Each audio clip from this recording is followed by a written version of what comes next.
the greatest transfer ever comments made by head coach Bruce Pearl of Auburn, or at least he said that he was the most consequential, most successful transfer in the history of men's college basketball. Do you agree?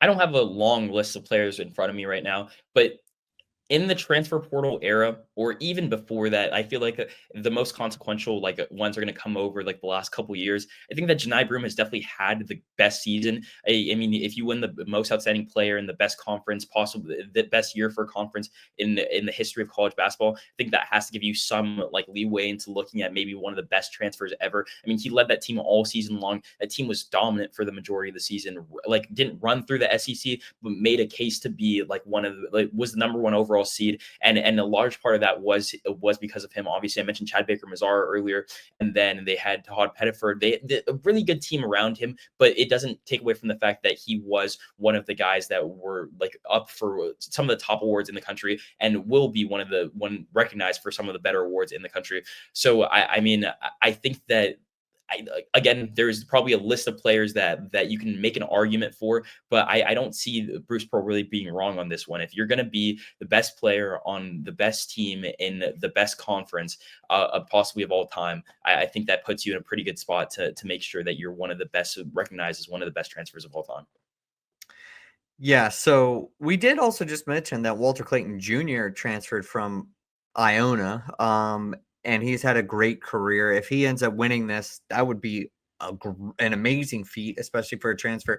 We talked a little bit about this before. There's not actually as long of a list as you might think. It's a very recent list, and most of those guys are still carving out legacies, right? Because it's going on right now. Transfer portal, fairly new thing. But Larry Bird, just throwing it out there. I know we twisted a lot of stuff when we did the all-time players draft, but Larry Bird apparently showed up to Indiana, did not vibe with Bobby Knight, and left, and then came back 2 years later and went to Indiana State. Not a transfer, but kind of a very similar story. I know a lot of people were mentioning that as well.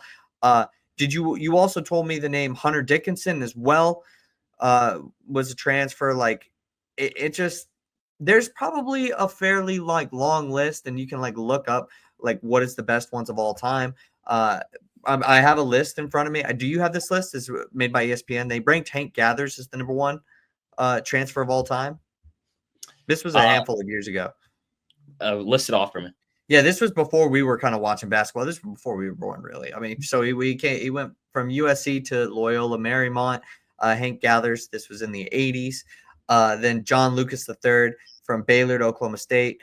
And then you have some very interesting names. I'm not going to go through this whole list because it is a fairly long list. But then you got Duncan Robinson from Williams College to Michigan, and Brandon Clark, San Jose State to Gonzaga.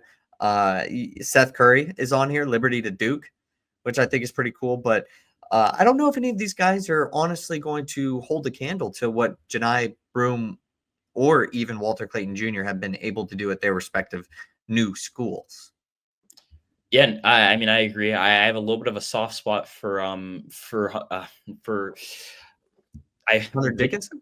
No, Hunter Dickinson as well, because of the fact that I picked them to win the the Big 12, and it didn't end up coming through for me. But Hunter Dickinson is a really good player. Who I was gonna say was Duncan Robinson, who like Miami Heat player, one of the best 3-point shooters that Miami Heat have ever seen. So I mean, soft spot for him, but I don't really think that it's all that apples to apples. He obviously had a really good run in, I think, the year that Michigan went to the Final Four. He was on that team.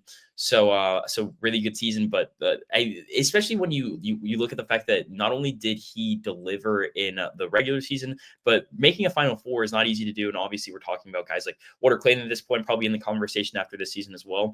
So if he wins the national championship, maybe a better argument for him even being like one of the better transfers of all time.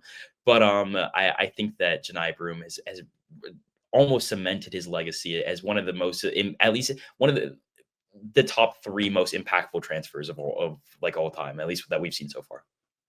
I think that's such a fun conversation because I bet, not to take away anything from Johni Broome's legacy, because obviously he's going to be that first that we think in the transfer portal era that really kind of dominates college basketball and stays long enough to do so, right? 50-year guy. But In a couple years, I think this list is going to really grow because just taking a look again at this list made 2021 was 4 years ago now, by ESPN.